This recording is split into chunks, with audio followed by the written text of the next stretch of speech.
redevable à vos électeurs. Donc tous les organes juridictionnels seront désormais élus par vous, par l'Assemblée générale de la FECAFOOT. Et ils ne peuvent être révoqués que par l'Assemblée générale de la FECAFOOT. Jamais par le président. Ce qui leur donne la possibilité de pouvoir agir en toute indépendance, en toute liberté et en toute responsabilité.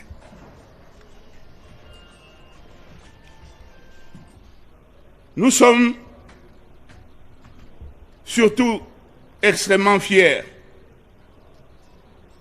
d'avoir introduit également au niveau des organes, des commissions, l'élection d'un comité d'audit. Ce qui permet au comité d'audit de ne pas faire un audit de complaisance, un audit pour faire plaisir au président, qui vous aurait comme par le passé nommé, mais qu'il sache qu'il a des comptes à rendre. À rendre à qui? À vous, messieurs, mesdames et messieurs les délégués. Nous aurions pu faire mieux, sans doute. On peut toujours faire mieux. Mais je vous prie de ne point douter de notre volonté de participer à l'avènement à la tête de la FECAFOOT de dirigeants intègres, de haut niveau, choisis sur la base de leur CV sportif et de leur intégrité morale, des dirigeants dévoués à la cause du football. C'est ce que la grande famille du football attend. C'est ce que l'opinion publique réclame. C'est ce que le regard de l'Afrique et du monde entier porté sur nous en ce jour veut percevoir. Aujourd'hui, nous avons l'occasion de tourner la page de 6 années d'instabilité qui ont vu notre football progressivement reculer, tant sur le plan technique que sur le plan moral, mais davantage sur le plan moral, parce que le recul sur le plan moral, à mon humble avis, constitue la conséquence du recul sur le plan technique. Nous sommes à l'aube d'un nouveau départ, et c'est vous qui détenez les clés de la réussite. Reconquérir notre place, redorer notre blason, passe inéluctablement par le bon déroulement de ces élections. Je ne pourrais terminer mon propos sans vanter les vertus de la démocratie, celle qui donne la possibilité de se choisir les dirigeants que l'on veut en toute liberté, selon le principe d'un homme, une voix. Dans cette honorable compétition de dispute des suffrages, qui s'appelle les batailles épiques du football, on peut gagner, mais on peut aussi perdre. Et ce sont les sportifs qui apprennent à accepter les défaites. Oui, ce sont les sportifs qui apprennent à accepter les défaites. Y a-t-il un seul jour, existe-t-il un seul match qui se solde par la victoire d'une équipe et la défaite de l'autre, sans que les joueurs ne s'embrassent, sans que les joueurs ne s'échangent des maillots, souvenirs, etc., alors que sur le terrain, ils ne se sont pas fait de cadeaux. Oui, c'est vous, les acteurs du football. Oui, c'est au football que s'exprime la vraie démocratie. Jusqu'ici, les candidatures en lice se sont comportées de manière honorable, digne. Nous les remercions d'avoir offert et d'offrir une image relevée de notre football et les invitons à ne point quitter cette ligne de conduite. En tout cas, je forme le vœu que cette hauteur d'esprit reste constante tout au long du scrutin. Mais,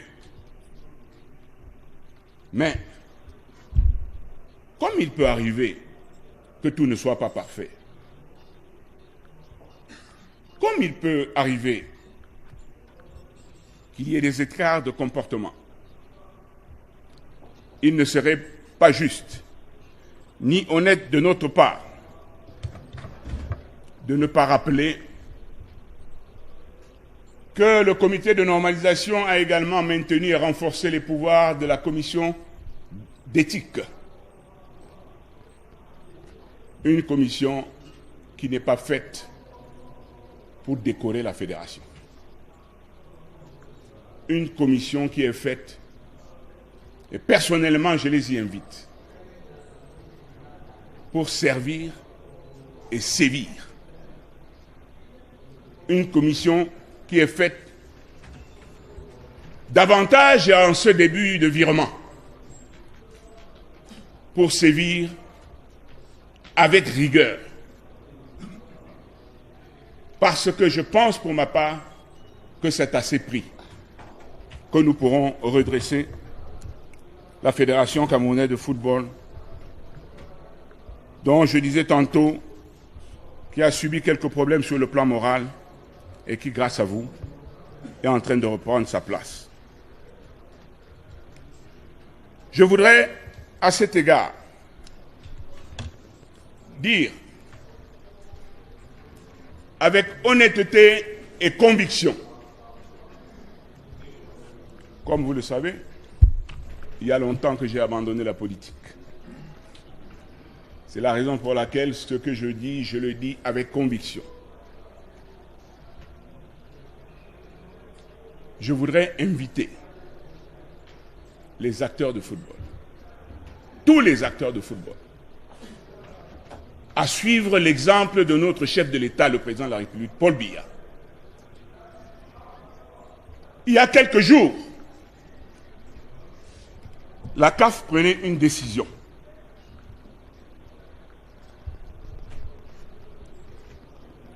Je n'ai pas besoin de savoir, de vous demander ce que cela vous a fait, puisque nous savons tous que cela a fait mal. Très mal. Beaucoup ont pensé que la meilleure voie était la voie de la bagarre, du contentieux, du TAS. Beaucoup ont pensé que la meilleure voie était la voie du TAS. Certains s'y ont même déjà esquissé avant lui. Et le chef de l'État nous a administré une belle leçon en choisissant la voie du dialogue. La voie du dialogue. Nous avons été renvoyés en 2021. Le président de la République l'a acquiescé et l'a fait savoir à la CAF que nous étions d'accord pour y aller. Pouvons-nous être étonnés que le Cameroun soit aujourd'hui reconnu par le monde entier comme un pays de paix? Voilà, mesdames et messieurs, l'exemple que j'exhorte les acteurs de football à suivre. Le tribunal ne règle pas tout. Le tribunal ne règle pas tout. Je terminerai par un exemple que je vous ai donné hier. Lorsque deux personnes bagarrent, l'une perd un œil. Celui qui a perdu un œil tue son contradicteur ou son ennemi. les problèmes commencent dès que l'autre est mort. Les problèmes commencent dès que l'autre est mort. Et celui qui est mort est le plus heureux parce que lui, il n'est plus là, il ne sait plus ce qui se passe. C'est celui qui a perdu l'œil, qui reste dans les problèmes. L'autre est mort. L'un est mort autant pour moi. L'autre a perdu un œil. Je vous pose la question. Qui a gagné? Mesdames et messieurs les délégués, pardonnez-moi parce que les avocats parlent beaucoup. Mais je suis arrivé au terme de mon propos, rassurez-vous. Je vais simplement vous demander 45 petites minutes pour vous dire les derniers mots que sont merci, merci et merci encore.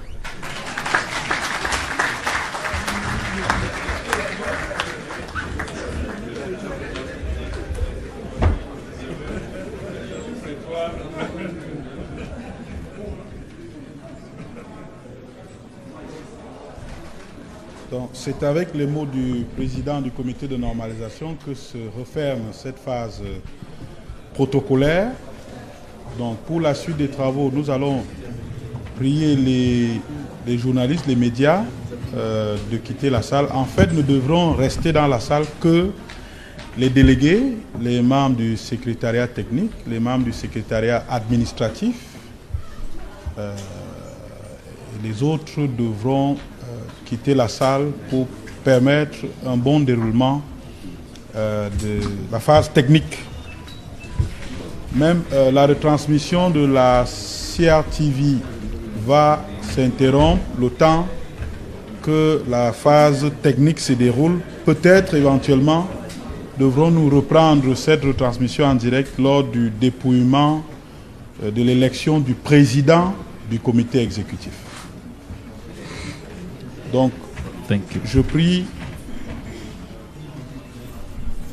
oui, le comité des sages, bien entendu, reste dans la salle. Donc, je prie les journalistes qui sont encore là de bien vouloir se retirer. Serge Fouasgay, thank you very much. It has been a long one there listening to the president of the normalization committee, Maître Hapi, who has kind of given a balance sheet of the 15 months they have been running business at the Cameroon Football Federation. Well, of course, he described it as 15 months of sacrifice. He said the committee, the normalization committee, worked on two specific lines: good governance and neutrality, and that they've been able to maintain their neutrality and they've brought in good governance. He's proud of the work that they've done so far. Of course, there's every reason for him to be proud. Today, they are going to elect the president of the Cameroon Football Federation, and that is definitely going to be the end of the mandate of the normalization committee. He praised the transparent management of FECAFOOT because, of course, yesterday, during the General Assembly, the budget was adopted. His financial management was approved by the 66 members. Today, he says that the only opportunity for them again is to show their neutrality. He even went forward to say that no coach can say that they forced him or her to include players in their list which were originally not there. He said he has not lacked a minute of sleep since he came right in. And then he talked about organize all the elections at the divisional level, all at the same time to avoid fraud. He's actually explained, given a balance sheet of what they've done so far, and has wished good luck to those who are running for the post of president and those who are looking up for a post at the National Executive Committee. It was quite kind of a summary of the close to 45-minute long discourse. Tout à fait, un long discours pour dresser le bilan des 15 mois passés à la Fédération camerounaise de football. Maître Dieudonné Hapi, le président du comité de normalisation de la FECAFOOT, qui va donc céder le fauteuil au nouveau président de la FECAFOOT le 16 décembre prochain lors de l'installation du nouvel exécutif de la FECAFOOT. Benen, on devait donc repartir en baladeur avant de repartir ici pour le point le plus important de cette Assemblée générale. I think we will definitely get a momentary stop of this broadcast since there wouldn't be much, but we're going to definitely come back for the vote count and to see who is the president of the Cameroon Football Federation, who has won the election. So let's go over to Mbalatu, Fonka Mutabu Bena, Rashen Jock Malongo, and your guest. I think we'll hand over the microphone back to you.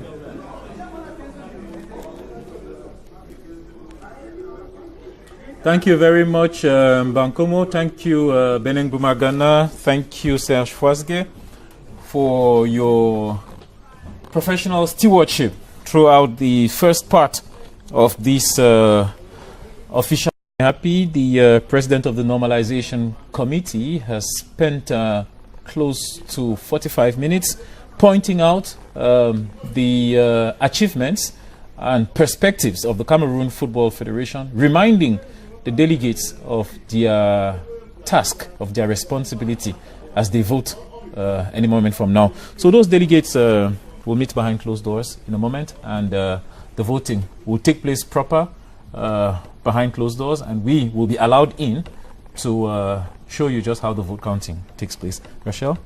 Oui, et pendant qu'il se fera ce huis clos annoncé par Parfait-Siki un instant, peut-être savoir, Emmanuel, en quelques secondes, ce qui peut se passer pendant un huis clos comme celui-ci. Bon, ben, vous savez, les huis clos, des fois, c'est d'abord pour que les différents protagonistes se parlent, qu'ils essayent d'échanger, parce qu'il faut éviter toute animosité. Et c'est aussi le lieu d'avoir une énième discussion avec les délégués entre eux, et puis les émissaires des protagonistes qui devraient repartir vers les délégués, discuter un peu, et après, c'est ça qui peut faire qu'on commence à avoir un peu certaines tendances, parce que des choses peuvent se dégager de ces discussions-là. On peut avoir des éléments, et il y a bien des délégués qui ont des familles, ou encore des émissaires de protagonistes qui ont des familles, et qui relaient. C'est pour cela que au niveau des réseaux sociaux, de plus en plus maintenant, on a des tendances qui se dégagent, il y a des chiffres qui sont évoqués. C'est sur la base des informations qui parviennent à certains du côté de Bankomo. Donc, quels que soient les cas, jusqu'à la dernière minute, on le disait déjà, il peut avoir des revirements, il peut avoir des changements, entre guillemets, de camp. Donc, le travail au corps continue de se faire. Le huis clos permet simplement d'avoir des assurances, ou encore de pouvoir aller grappiller quelques délégués dans les cas adverses. Donc, c'est important ces huis clos-là, mais je crois pour ma part que c'est beaucoup plus important du fait que les protagonistes puissent se parler, puissent éviter tout élan d'animosité, et commencent même à échanger sur ce que peut être une plateforme. Au cas où je ne viens pas aux affaires, Laurence peut me dire, ok, je reconnais en toi telle qualité, si tu viens pas aux affaires, je veux quand même qu'on puisse se dire, ou alors que tu permettes que moi, je puisse t'avoir avec moi pour qu'on travaille définitivement pour ce football-là. Ça, c'est important. Maybe last word, Lawrence, before we close. On a entendu Maître Dieudonné Api s'exprimer pendant 45 minutes pour faire le bilan de ces 16 mois à la présidence du comité de normalisation. On va dire également qu'avec ce discours, c'est la fin de l'ère Api. Il se retire définitivement pour laisser le football aux footballeurs, laisser reprendre les choses. Well, he had to one day go away because his time at the normalization was prolonged twice, and finally he was given up to the 16th of December in order to organize the elections and bring in a new executive bureau. So today is the D-Day, and I think after today, Api will be gone, because even some of the protagonists or some who were contesting this election, they said, okay, let us wait for Api to go before we can sit back and talk among ourselves. But I think he has done so far a great job. No work is perfect, but I think he has done a great job in terms of changing the statistics and opening the floor for election.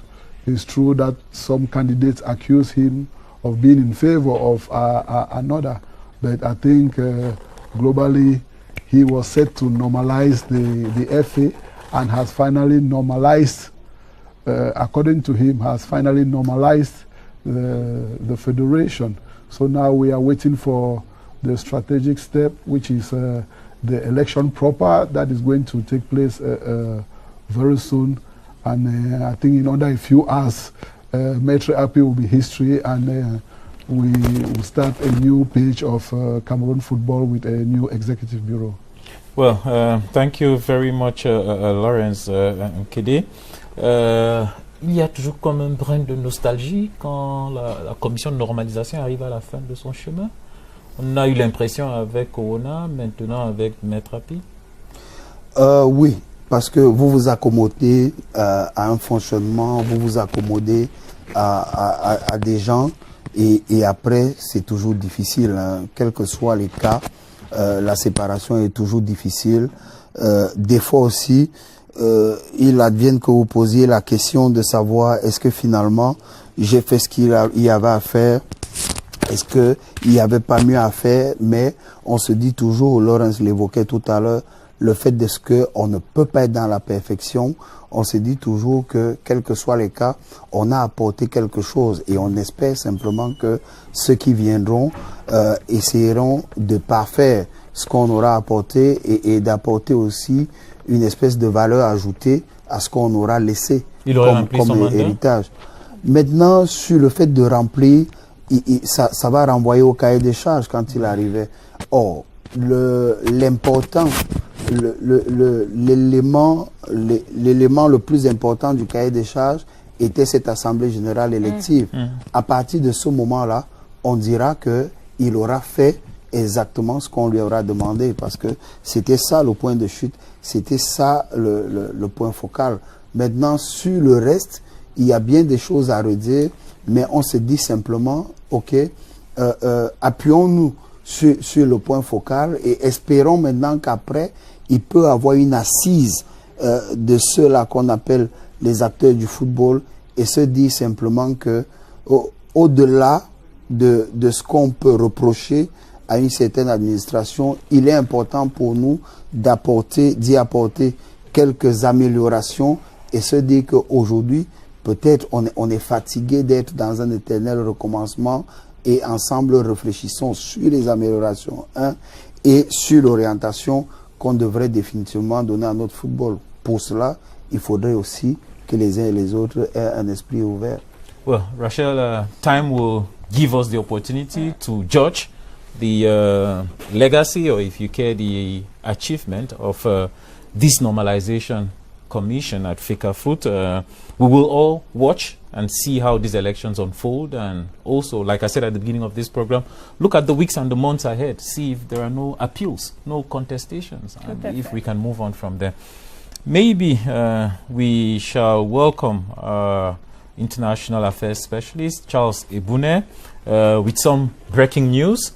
We understand the British Conservative Party has called, finally, for a leadership challenge to the Prime Minister, Theresa May. It's supposed to take place at 6 p.m. today. I say finally because the idea has been floated ever since the Brexit talks were becoming difficult, and now they have made the bold step.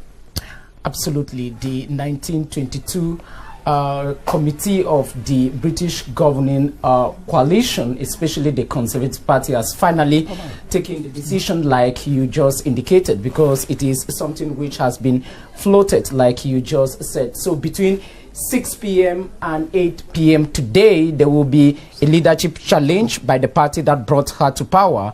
And if there is a change, that she is voted, because they needed 48 signatures for that decision to be triggered within the party establishment. And so finally they have had the 48 signatures they were looking for. So the Prime Minister says she is going to contest in the leadership challenge.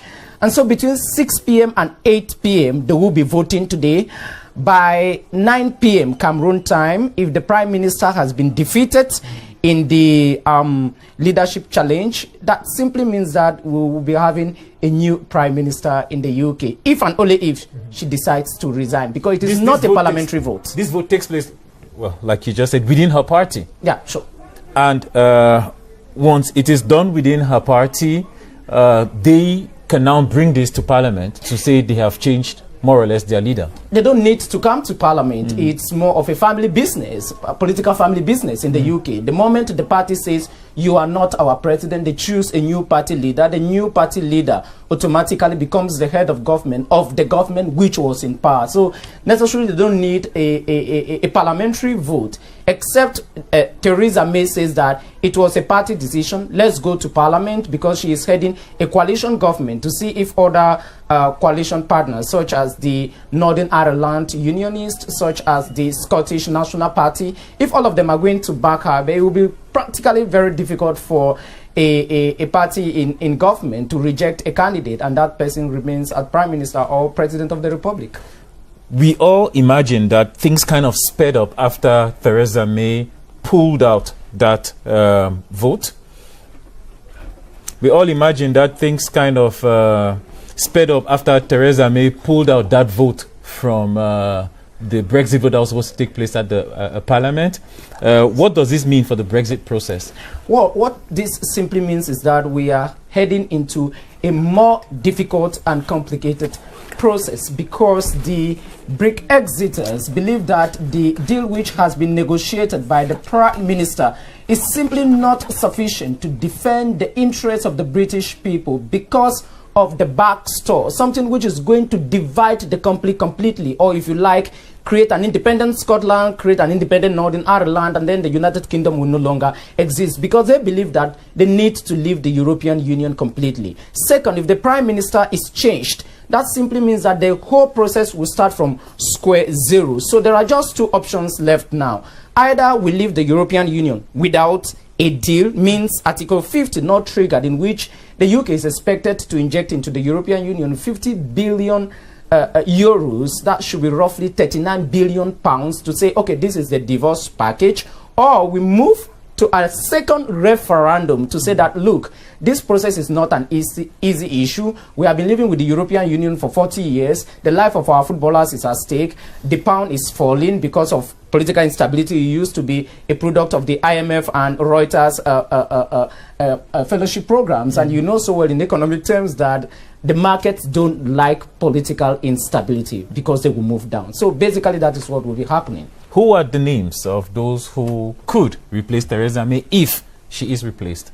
Well, you know, there have been names like Boris Johnson, the former foreign secretary who resigned, one of the key people. The Brexit campaigner. Absolutely, who said, look, we should leave this union, which is consuming a lot of money, especially for the NHS, the National Health Service. You have people like Dominic Raab, the former Brexit secretary who resigned roughly 15 days ago. Names like that have been floating. But if that doesn't happen, then probably the head of the Conservative Party in the House of Commons, Andrea Leadsom, will probably become the new Prime Minister. But apart of that, any other thing can happen, or the Parliament can be called in a special session, and then there will be more mutations. But I don't see the possibility of Theresa May leaving today. Those are things of days ahead, and you could see that there was already she was already perplexed, because yesterday there was supposed to be a vote in Parliament, which she finally postponed, because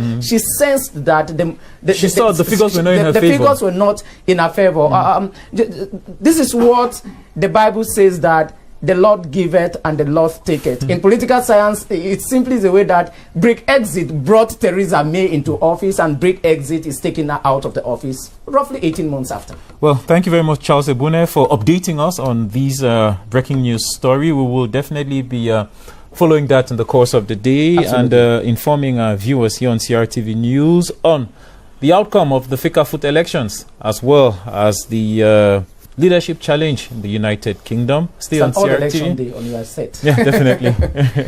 Rachel, on se dit à tout à l'heure. Aussitôt qu'on a Bancomo à repérage, on revient. Tout à fait, on revient. Mais pour l'instant, nos programmes se poursuivent de manière ordinaire sur CRTV News. Nous serons de retour avec la procédure, quand elle sera avancée à la procédure électorale et même le décompte des voix. Merci de rester en compagnie de nos programmes. À tout à l'heure.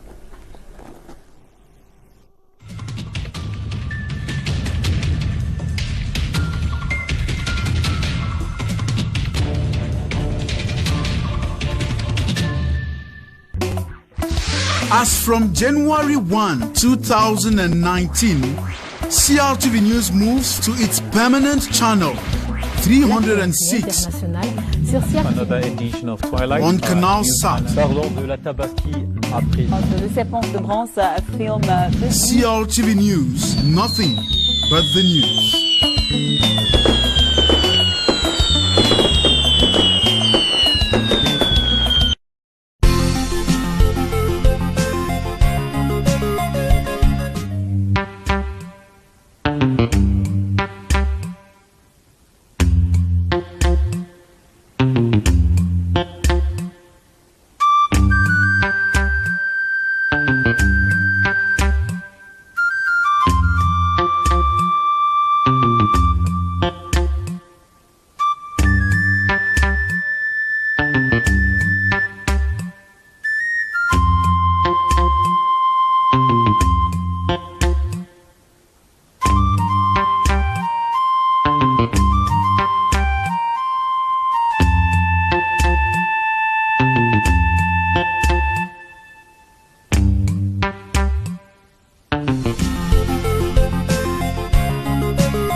Good morning, ladies and gentlemen, and thanks for joining us on Tabloid this beautiful morning.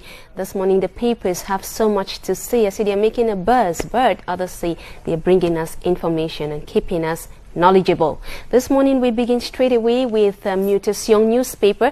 And Mutation newspaper this morning has to do with Fecafoot elections. That is its big story this morning.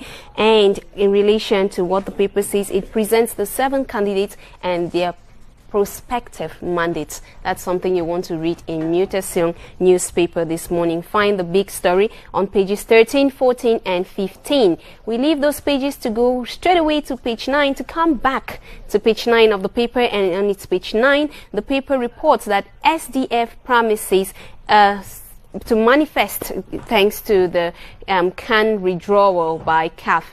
SDF is promising a manifestation, and I would ask the question, why take this long? And some other people have many other questions to ask now. You want to read that paper to find out exactly what answers to what questions you're asking have been answered in that paper. I found mine. You want to be next. We leave the Mutation this morning, and straight away we talk Repair newspaper, and Repair this morning focuses on the Fecafoot elections still that are taking place today. They will be taking place at Bankomo, and then we're going to get to know who the president of Cameroon's football governing body is going to be. And the paper is talking about Antoine Bell this morning. That's something you want to find out about.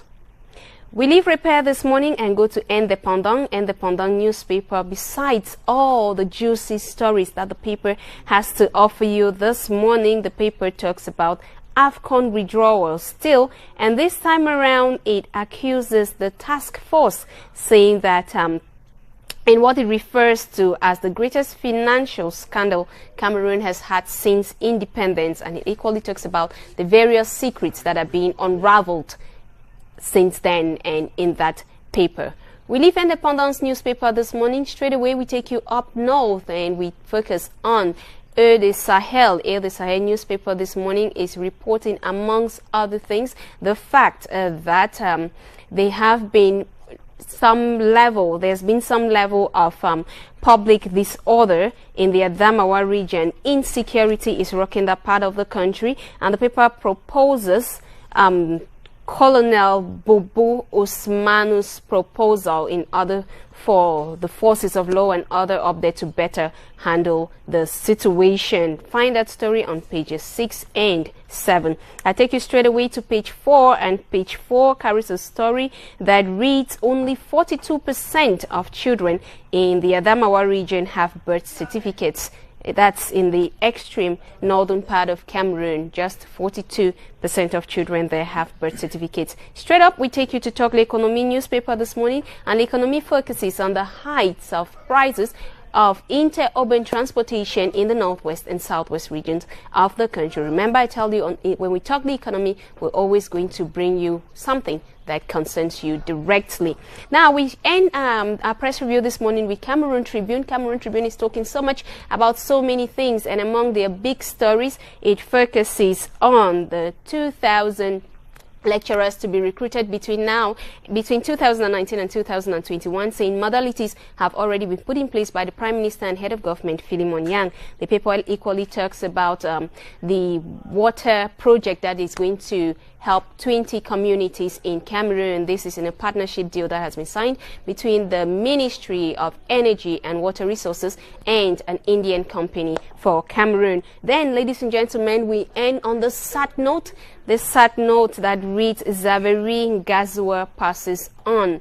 She's been a journalist with the Cameroon Radio Television for quite a while now and presented so many programs that you might have watched and followed up on. Ladies and gentlemen, it's on that note that we come to the close of Tabloid this morning. Hope to see you same time tomorrow morning. Meanwhile, have a blessed day.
Hello, good to have you back with us. Hello, Daniel. Bon après-midi, Hayanatou, Média dans l'actualité cet après-midi avec la 9e conférence du réseau des instances africaines de régulation de la communication qui se déroule depuis ce matin. L'hôte de l'événement, le président du Conseil national de la communication, Peter Essoka, vient de prononcer son discours inaugural. Sans plus tarder, nous partons tout de suite pour le Palais des Congrès où se trouve Catherine Toulouelanga. Bon après-midi. Il sera encore question au cours de cette 9e conférence de renforcer avec l'ensemble des présidents les liens de coopération sur le plan de la régulation de la communication sur l'ensemble du continent africain, mais également d'assurer la sécurité en matière de liberté de la presse et de développer les entreprises médiatiques. Donc l'événement qui s'ouvre ce matin au Palais des Congrès de Yaoundé, que le Cameroun abrite, coïncide avec le 20e anniversaire du RIA qui sera question de faire le bilan des 20 années passées, un bilan commun des actions menées par cette instance de régulation de la communication africaine, mais également d'amorcer les perspectives pour la prochaine décennie. Alors il faut dire que l'univers médiatique est bousculé par l'arrivée des nouveaux médias, Internet, le téléphone qui est venu une fois de plus mobiliser la régulation en matière de communication. Donc les travaux ce matin s'ouvrent en présence des 35 membres qui sont déjà là. On a vu les arrivées des présidents, des directeurs des entreprises médiatiques, le directeur général de la CRTV, la tutelle, le ministre de la Communication qui est attendu dans juste quelques instants. Le Cameroun, quant à lui, qui va assurer la présidence les 2 prochaines années. Ici au Palais des Congrès de Yaoundé, Catherine Toulou-Elanga, Nicolas Essi pour la CRTV. Thank you, Catherine Toulou-Elanga. In other news, over 4,783 officers of the national security have been awarded honorary distinctions, epaulets, and of course diplomats in a triple ceremony chaired by the Delegate General for National Security, Martin Bargangele. The ceremony at the explanade of the National Police Academy in Yaoundé involves cadet superintendents of police, commissioners of police, and police officers. Revivons également en images la cérémonie d'installation de nouveaux responsables au ministère du Tourisme. C'était hier mardi. En les installant, le chef du département ministériel, le ministre Maïgari Bello Bouba, a demandé à ces nouveaux responsables de réfléchir à comment relever le défi du tourisme comme puissant levier de l'économie au Cameroun. More news comes up in under 20 minutes. Stay in the company of CRTV News programs.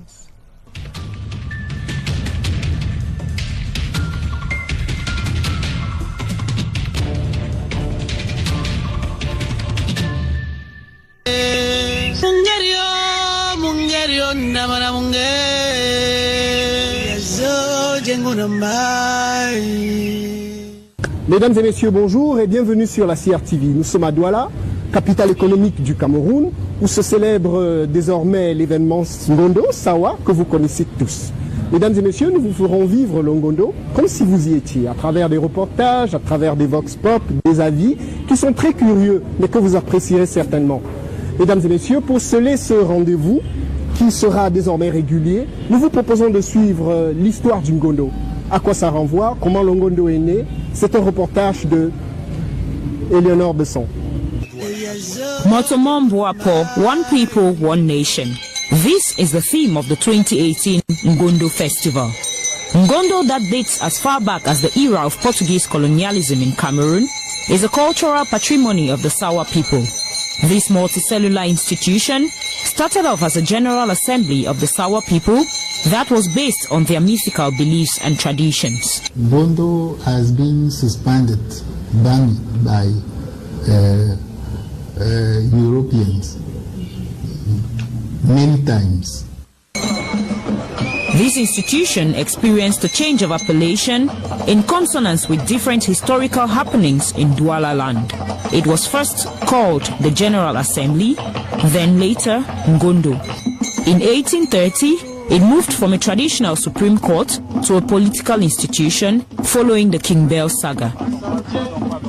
Over time, this institution has been transformed into a festival with different faces. Depuis que le Ngondo a revêtu un aspect festif, cet aspect festif est allé crescendo, au point où, à l'heure actuelle, on se demande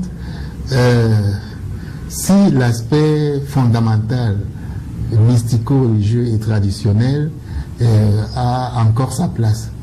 Mais c'est ne pas savoir, ne pas bien connaître le Ngondo que de poser une telle question, parce que le Ngondo a maintenu cet aspect traditionnel, mais seulement avec l'évolution du temps et les sociétés commerciales qui se multiplient, et aussi la publicité, le marketing, ainsi de suite.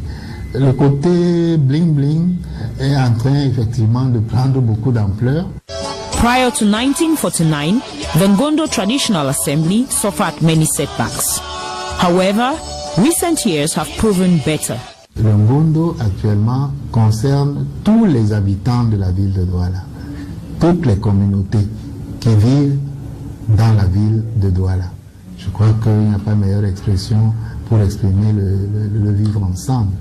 With its commercial connotation, organizers of the Ngondo Festival and custodians of the Sawa culture and tradition do not only wish for a more friendly festival with peaceful coexistence, but also project a separation of the mythical aspect from the commercial one. Mesdames et messieurs, nous aurons le privilège de recevoir sur notre plateau une figure de proue de l'organisation du Ngondo. Le secrétaire général nous livrera ses impressions sur l'organisation entière. Je vous prie de faire bel accueil au secrétaire du Ngondo, mesdames et messieurs. Monsieur Pamphile Niobé, bonjour.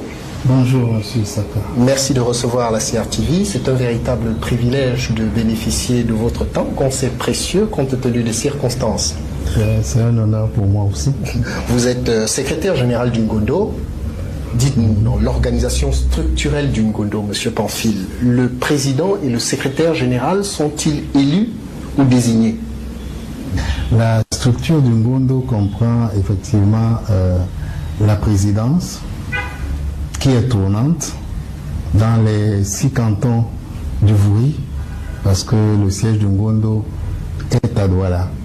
Donc, d'un commun accord, les souverains se sont entendus que le président du Ngondo soit un souverain de l'un des 6 cantons du Vouri. Et la présidence est en rotation, c'est-à-dire canton après canton, selon un cycle bien défini. Actuellement, c'est le souverain du canton Bakoko-Vouri qui a la présidence, et le mandat est de 2 ans. Le président en exercice, monsieur Madiba Songhé, oui, préside donc le Sénat du Ngondo pour 2 ans, et il a pour premier adjoint le futur prochain président du Ngondo, en l'occurrence le souverain du canton qui suit selon l'ordre de la rotation. Et le past président est son conseiller. Ensuite, il y a un deuxième vice-président qui est un souverain des cantons environnants qui sont autour du département du Vouri, qui ne sont pas du département même, mais qui sont autour. Concrètement, voilà, actuellement, le canton Bakoko, par Sa Majesté Madiba Songhé, préside au destiné du Ngondo. Donc, Sa Majesté est président en exercice du Ngondo. Il a pour conseiller Sa Majesté Mbodi Epé Gaston du canton Bassa, qui a eu à présider le Ngondo pendant la mandature précédente. Et il a pour premier vice-président Ebumbu Douala Bel, qui sera le prochain président. Et pour deuxième vice-président, Sa Majesté Dissake Ngom du canton Bonkem-Penja. Ça, c'est la présidence. Au niveau du secrétariat général, il y a un secrétaire général, votre serviteur, qui a 2 adjoints, un premier adjoint et un second adjoint. Et vous comprenez que le président n'est ni élu ni désigné, ou alors plutôt désigné par le système de rotation mis en place. Par contre, le secrétaire général, il est plutôt désigné. Il n'est pas élu, mais désigné compte tenu de certains critères examinés par tous les souverains du Ngondo, tous les chefs supérieurs, qui voient au sein de l'équipe ou de la société qui est apte à pouvoir assumer cette fonction de secrétaire général. Bon, ensuite, leur proposition est soumise au directoire, Mukuma Miano, en Douala, et la plus haute instance, l'Assemblée générale. Donc, la proposition, les souverains qui désignent ou qui cooptent un secrétaire général, les souverains soumettent leur proposition au directoire. Si la proposition passe, elle est enfin soumise à l'Assemblée générale qui adopte. Vous êtes l'équipe dirigeante du Ngondo en place. Vous représentez une véritable boussole morale pour le peuple Sawa. Depuis quelques éditions déjà, on observe un très grand enthousiasme pour le Ngondo vis-à-vis de la grande masse plus jeune, de la génération plus jeune. Monsieur le secrétaire général, vous pensez que c'est juste dû à un phénomène de mode ou c'est un besoin compulsif d'enracinement à sa culture? Je pencherais plutôt pour cette deuxième considération. Parce que il y a une prise de conscience visible, évidente, des jeunes pour leur culture. C'est à dire ou à croire que les jeunes inculquent quelque peu les parents. Si je me situe du côté de la langue, pour ne prendre que cet exemple, il y a des enfants qui se révoltent du fait que leurs parents ne les ont pas aidés à parler la langue, à y s'y mettre. On a une commission jeunesse au sein du Ngondo. Sinon, eux-mêmes les jeunes, ils viennent régulièrement ici, se renseigner. Bon, bref, c'est plus une prise de conscience, un retour aux sources. Ils cherchent leurs racines, un peu comme ces Américains qui cherchent leurs racines. D'ailleurs, une équipe s'est annoncée pour la fête du Ngondo qui aura lieu dans quelques jours. Oui, une équipe d'une trentaine de personnes qui, par l'analyse ADN, a trouvé que leurs racines se situent au Cameroun. C'est le même élan que manifestent les jeunes en ce moment pour le Ngondo.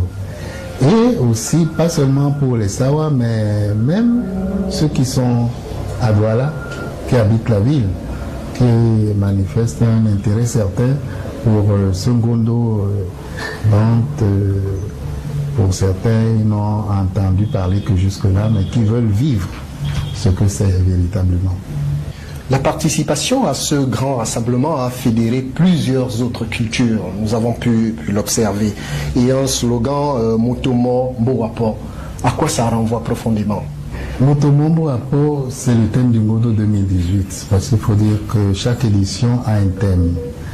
Il faut également dire que ce thème n'est pas de notre imagination, nous autres humains. Ce thème se réfère au message de l'édition précédente. Qu'est-ce que l'édition précédente